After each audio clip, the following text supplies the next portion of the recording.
फैसला करी है, डिसीजन लिए है पार्टी के हमारे तमाम बड़े लोगों से, एमएलए से और जुबली हिल्स के सीनियर लीडर्स और वहाँ के कॉरपोरेटर और शरीफ साहब की फैमिली, हमारे जो लेट कॉरपोरेटर है, हम लोग डिसाइड ये करें क्योंकि ये बाई इलेक्शन है और इस कांग्रेस गवर्नमेंट, रेवंत रेड्डी गवर्नमेंट को अभी 3 साल बाकी है और हमारा मानना ये है कि 10 साल जो बीआरएस के कैंडिडेट को मौका मिला, उनका सीएम था, इस कॉन्स्टिट्यूंसी को डेवलप नहीं कर सके और ये इस कॉन्स्टिट्यूंसी में 3,58,870 वोट यानी 3,98,785 के करीब वोटर्स है।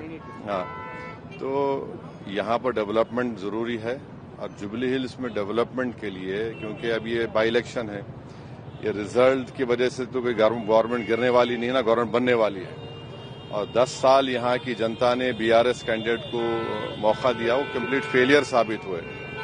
और दूसरी बात यह है कि ये बाई इलेक्शन नहीं होता था अगर बीआरएस लीडरशिप उनके लेट एमएलए को टिकट नहीं देती, क्योंकि 2023 में वो बीमार थे, सब जानते थे, मगर उसके बावजूद भी आप उनको टिकट दिए। तो यहाँ पर जो अभी इलेक्शन है, सेंटीमेंट क्या है? डेवलपमेंट का है। जुबली हिल्स डेवलपमेंट का सेंटीमेंट है। 3,98,000 वोटर्स का सेंटीमेंट है, एक कैंडिडेट का सेंटीमेंट नहीं है यहाँ पर। तो उम्मीद करते हैं कि यहाँ पर एक अच्छा डिसीजन आएगा जिससे जुबली हिल्स में इतने बड़े स्लम्स है, हर वार्ड में civic communities, sewerage line, storm water drain, anganwadi centres, hospital, खबरस्तान की ज़रूरत है। तो मैं समझता हूं कि ये एक अच्छा मौका है इस कॉन्स्टिट्यूंसी को डेवलप करने का, क्योंकि 3 साल अभी है इस गवर्नमेंट का, ये बाई इलेक्शन है। बीआरएस तो बिल्कुल नाकाम साबित हुई 10 इयर्स में और उन्हीं के पार्टी के कई लोगों को दबाया गया और उनको मजबूर किया गया कॉन्स्टिट्यूंसी छोड़ने के लिए। तो मगर एमआईएम पार्टी इस इलेक्शन में हिस्सा नहीं लेगी। बीआरएस यहाँ पर जुबली हिल्स के डेवलपमेंट के लिए हम उम्मीद करते हैं कि एक अच्छे कैंडिडेट को सपोर्ट करेंगे। आप कैंपेन करेंगे सर जुबली हिल्स में? नहीं, मैं कैंपेन नहीं करूंगा। हम पार्टी का डिसीजन है, यह है कि जुबली हिल्स कॉन्स्टिट्यूंसी के डेवलपमेंट के लिए यहाँ की जनता को इंसाफ मिले और बीआरएस नाकाम साबित हुई। और एक बात यहाँ के वोटर्स को और तेलंगाना के तमाम वोटर्स को बात समझने की जरूरत है कि 2023 असेंबली इलेक्शंस में बीआरएस को वोट मिला था 37% वोट। विद इन 5 मंथ्स जो पार्लियामेंट का इलेक्शन हुआ उसमें गिर के 15% हो गया। आप अंदाजा लगाइए कि कहां 15% और कहां 37%।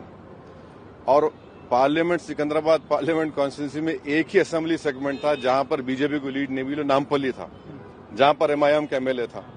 तो फिर ये क्यों हुआ? आप एक पार्लियामेंट सीट नहीं जीत सके। और हमको इस बात का अप्रीहेंशन है कि बीआरएस का जो वोट गिर गया है वो बीजेपी को चला गया। तो इसलिए भी बहुत जरूरी है कि जुबली हिल में यहाँ पर बीजेपी को रोकने के लिए सब लोग मिलकर मेहनत करें। सर यहाँ पे डेवलपमेंट के लिए, बीजेपी को रोकने के लिए और जुबली हिल्स की जनता को रोकने के लिए। और 10 इयर्स वेस्ट हुआ बीआरएस, उनका सीएम, उनका एमएलए, आप डेवलपमेंट नहीं कर रहे और ये बाई इलेक्शन है। सर यहाँ पे आपका कम्युनिटी जितना है उतना एपी के सेटलर्स भी बहुत ज्यादा है, किधर किधर।